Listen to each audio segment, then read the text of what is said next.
बातमी ठाण्यातून आहे। मोठी बातमी आहे। ठाण्यामध्ये आज ठाकरेंची शिवसेना आणि मनसेकडून संयुक्त मोर्चा काढला जातोय। आजच्या सोमवारच्या आठवड्याच्या पहिल्या दिवशी हा मोर्चा निघणार आहे। ठाणे शहरातल्या पाणी समस्या, वाहतूक कोंडीची समस्या आणि रस्त्यातील खड्ड्यांच्या प्रश्नांना अनुसरून हा मोर्चा काढला जाणार आहे। या मोर्चाच्या माध्यमातून ठाणे महापालिकेच्या कारभाराबाबत जाब विचारला जाणार आहे। हा मोर्चा गडकरी रंगायतन ते ठाणे महानगरपालिका दरम्यान दुपारी 3 वाजता आयोजित करण्यात आलाय।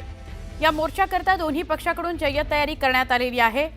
शिवसेना, ठाकरे गट आणि मनसे यांचा हा मोर्चा असेल आणि ठाण्यातल्या स्थानिक समस्यांना अनुसरून हा मोर्चा काढला जाणार आहे। ऐन दिवाळीच्या तोंडावर एसटी कर्मचाऱ्यांनी आपल्या प्रलंबित मागण्यांकरता पुन्हा एकदा धरणं करण्याचा निर्णय केलेला आहे। म्हणजे धरणं आंदोलन ते करणार आहेत।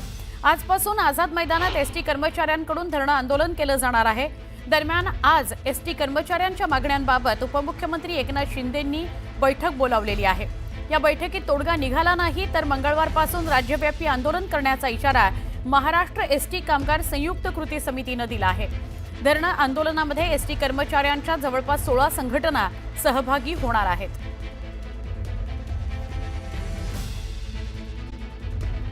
टीव्ही स्क्रीनवर एक तुम्ही महत्त्वाची बातमी बघता आहात। ही बातमी आहे मनसे अध्यक्ष राज ठाकरेंनी बोलवल्या बैठकीसंदर्भातली। आता बैठकांचं सत्र सुरू झालेलं आहे। आदल्या दिवशी भेटी होतात आणि दुसऱ्या दिवशी बैठका होतात। हे आपल्याला आता निवडणुका येईपर्यंत बघायला मिळणार आहे। राज ठाकरेंच्या शिवतीर्थ या निवासस्थानी ही बैठक बोलावण्यात आलेली आहे। मनसेचे नेते आणि प्रवक्ते यांना बैठकीला बोलावले गेलेलं आहे। राज ठाकरेंच्या शिवतीर्थ निवासस्थानी होणाऱ्या बैठकीत महापालिका निवडणुकीवर चर्चा होऊ शकते। दरम्यान उद्धव ठाकरे आणि राज ठाकरे यांच्या कालच्या भेटीनंतर स्नेहभोजन झालं खरं तर, पण कालच्या भेटीनंतर आज बोलावलेली नेत्यांची आणि पदाधिकाऱ्यांची बैठक त्यामुळे महत्त्वाची ठरणार आहे।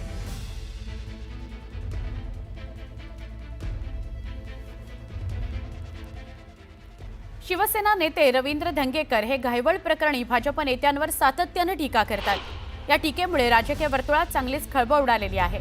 मुख्यमंत्री देवेंद्र फडणवीस यांनी या प्रकरणावर बोलताना धंगेकरांशी नाही तर त्यांच्या बॉसशी बोलणार असल्याचं म्हटलंय। तर दुसरीकडे अजित पवार यांनीही धंगेकरांना तुम्ही आता काँग्रेसमध्ये नसून शिवसेनेमध्ये आहात याची आठवण त्यांना करून दिली। त्यावर धंगेकरांनी मला अजून तरी कुणाचाही फोन आला नसल्याचं स्पष्ट करत मी स्वतः एकनाथ शिंदेंची भेट घेणार असल्याचं सांगितलेलं आहे। रवींद्रजींच्या अजून लक्षातच येईना की आता आपण काँग्रेसमध्ये नाही, आपण शिवसेनेमध्ये धनुष्यबाणामध्ये आहे आणि आपले नेते हे एकनाथराव शिंदे साहेब आहेत। नाही, मी त्यांच्याबद्दल काय बोलणार आहे? मी त्यांचे जे बॉस आहेत त्यांच्याशी बोलेन ना, एकंदरीत त्यांच्या बॉसशी बोलेन। नाही, मी त्यांच्याबद्दल काय बोलणार आहे? मी त्यांचे जे बॉस आहेत त्यांच्याशी बोलेन ना, एकंदरीत त्यांच्या बॉसशी बोलेन। माननीय एकनाथ शिंदे साहेब आज पुण्यामध्ये येणार, मी त्यांची भेट घेणार। त्यांचा मला फोन आला पण मी त्यांच्याकडे जाणार आहे आणि पुण्याच्या प्रश्नावर ठाम भूमिका घ्यावा अशी त्यांना मी विनंती करणार। कारण आज पुणे शहरामध्ये मुंबईच्या खालोखाल जी गुन्हेगारी वाढली आणि त्या गुन्हेगारीमुळे सामान्य माणसाला नाहक त्रास होतो, पोलीस चौकीमध्ये गुंडांचा वावर, ह्याच्याविषयी मी त्यांच्याशी बोलणार आहे। दरम्यान गुन्हेगाराला हद्दपार करण्याकरता एक सामान्य पुणेकर लढत असेल तर सीएम डीसीएमना अडचण काय असा सवाल रोहित पवारांनी केला। राज्याचे मुख्यमंत्री आणि होम मिनिस्टर दंगेकरांच्या बाबतीत काय म्हणतात की तू शांत बस, तू शांत बसत नसेल तर तुझ्या बॉसशी बोलतो। आणि दादा काय म्हणतात की दंगेकर विसरून गेलेत की ते कुठेतरी काँग्रेसमध्ये नाहीत आणि शिंदे गटामध्ये आहेत। हे दोन नेते दंगेकरांच्या बाबतीत काय करण्याचा प्रयत्न करतात की दंगेकरांवर प्रेशर आणून जो माणूस लोकांच्या वतीने गुंडागर्दीच्या विरोधात बोलत आहे त्याचा आवाज हा सत्तेचा वापर करून बंद करण्याचा प्रयत्न तिथे चालू आहे। अहिल्यानगरमध्ये शिवशक्ती भीमशक्ती जनआक्रोश आंदोलन मोर्चामध्ये भाषण करताना भाजप आमदार गोपीचंद पडळकर यांची जीभ घसरली।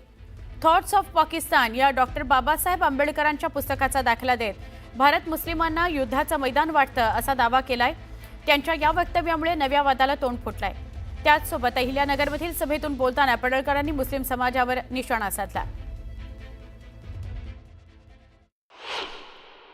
जे मुसलमान राष्ट्र आहेत ते त्यांना इस्लामाचं घर वाटतं आणि जे जे गैर मुसलमान राष्ट्र आहेत ते त्यांना युद्धाचं घर वाटतं. म्हणजे भारत हे मुसलमानांच्यासाठी युद्धाचं घर आहे असं ते मानतात, असं मी म्हणत नाही. महामानव डॉक्टर बाबासाहेब आंबेडकर साहेबांनी 15 ऑगस्ट 1947ला फाळणी होण्यापूर्वी जे पुस्तक लिहिलंय त्या पुस्तकात लिहून ठेवलंय. केवळ हिंदू मुस्लिम द्वेषावर आधारित राजकारण करणं हे बीजेपीचं खरं मर्म आहे हे सगळ्यांना आता लक्षात आलेलं आहे. पाकिस्तानावर पार्टिशन ऑफ इंडिया हे पुस्तक लिहिलं, त्यात दारुल इस्लाम आणि दारुल हर्ब असं ते त्यांनी काय विचार आहे बा तो सांगितलेला होता. त्यांनी असे कधीही म्हटलं नव्हतं की मुस्लिमांसाठी भारत हे युद्धभूमी आहे.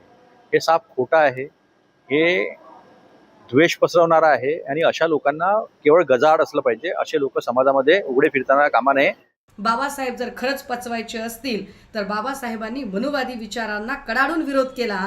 त्यामुळे जर खरंच बाबासाहेबांचे अनुयायी व्हायचं असेल तर फडणवीस आधी तुम्ही तुमच्या तमाम बार्किंग ब्रिगेडमधल्या लोकांना आणि स्वतःला सुद्धा एक मूलमंत्र द्या की मनुवादी विचारांचं केंद्रस्थान असणाऱ्या RSSला पहिल्यांदा आम्ही उद्ध्वस्त करू आणि मग सगळे म्हणजे सगळे खाकी चड्डीवाले आणि काळ्या टोप्यांवाले सगळे आम्ही ओळीने दीक्षाभूमीवर आणून उभे करू. मग आम्ही बाबासाहेब सांगू.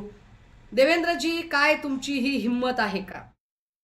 शिवसेना नेते रवींद्र धंगेकर हे घायवळ प्रकरणी भाजप नेत्यांवर सातत्यानं टीका करतायत आणि या टीकेमुळे राजकीय वर्तुळात चांगलीच खळबळ माजली आहे. मुख्यमंत्री फडणवीस यांनी या प्रकरणावर बोलताना धंगेकरांशी नाही तर त्यांच्या बॉसशी बोलणार असल्याचं म्हटलं.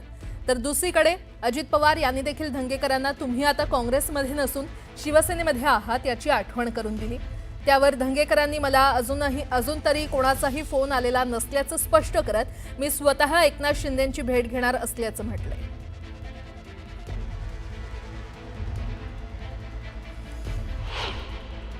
रवींद्रजींच्या अजून लक्षातच येईना की आता आपण काँग्रेसमध्ये नाही, आपण शिवसेनेमध्ये धनुष्यबाणामध्ये आहे आणि आपले नेते हे एकनाथराव शिंदे साहेब आहेत. नाही, मी त्यांच्याबद्दल काय बोलणार आहे? मी त्यांचे जे बॉस आहेत त्यांच्याशी बोलेन ना. एकंदरीत त्यांच्या बॉसशी बोलेन. नाही, मी त्यांच्याबद्दल काय बोलणार आहे? मी त्यांचे जे बॉस आहेत त्यांच्याशी बोलेन ना. एकंदरीत त्यांच्या बॉसशी बोलेन. माननीय एकनाथ शिंदे साहेब आज पुण्यामध्ये येणार आहे, मी त्यांची भेट घेणार आहे. त्यांचा मला फोन आला पण मी त्यांच्याकडे जाणार आहे आणि पुण्याच्या प्रश्नावर ठाम भूमिका घ्यावा अशी त्यांना मी विनंती करणार. कारण आज पुणे शहरामध्ये मुंबईच्या खालोखाल जी गुन्हेगारी वाढली आणि त्या गुन्हेगारीमुळे सामान्य माणसाला नाहक त्रास होतो, पोलीस चौकीमध्ये गुंडांचा वावर, ह्याच्याविषयी मी त्यांच्याशी बोलणार आहे. दरम्यान गुन्हेगाराला हद्दपार करण्यासाठी एक सामान्य पुणेकर लढत असेल तर CM आणि DCMनं अडचण काय असा सवाल रोहित पवार यांनी केलाय. राज्याचे मुख्यमंत्री आणि होम मिनिस्टर दंगेकरांच्या बाबतीत काय म्हणतात की तू शांत बस, तू शांत बसत नसेल तर तुझ्या बॉसशी बोलतो. आणि दादा काय म्हणतात की दंगेकर विसरून गेलेत की ते कुठेतरी काँग्रेसमध्ये नाहीत आणि शिंदे गटामध्ये आहेत. हे दोन नेते दंगेकरांच्या बाबतीत काय करण्याचा प्रयत्न करतात की दंगेकरांवर प्रेशर आणून जो माणूस लोकांच्या वतीने गुंडागर्दीच्या विरोधात बोलत आहे त्याचा आवाज हा सत्तेचा वापर करून बंद करण्याचा प्रयत्न तिथे चालू आहे. आता एक मोठी बातमी. कल्याणमध्ये पुन्हा एकदा परप्रांतीयाविरुद्ध मराठी असा वाद उफाळून आलेला आहे. एका परप्रांतीय महिलेनं मुजोरी करत मराठी भाषा आणि मराठी माणसाबद्दल आक्षेपार्ह शब्द वापरले. याचा मनसेनं जाब विचारला आणि यानंतर परप्रांतीय महिलेनं कर्मचाऱ्याची माफी मागितली.